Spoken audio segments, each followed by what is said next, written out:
Alalahanin ang pag-aalay niya sa sarili para sa kapwa at sundalahin siya ng may buhay na pananampalataya.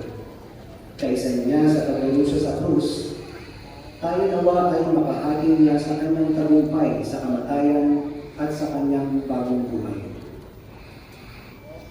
Manalangin tayo.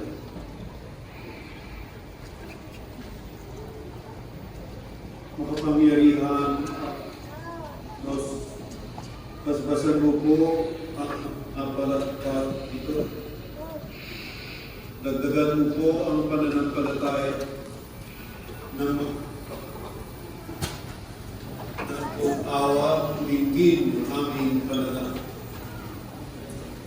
Ngayon ay aming ginagawa ang mga balaspas na ito upang pagbuli si Kristo ng Hari.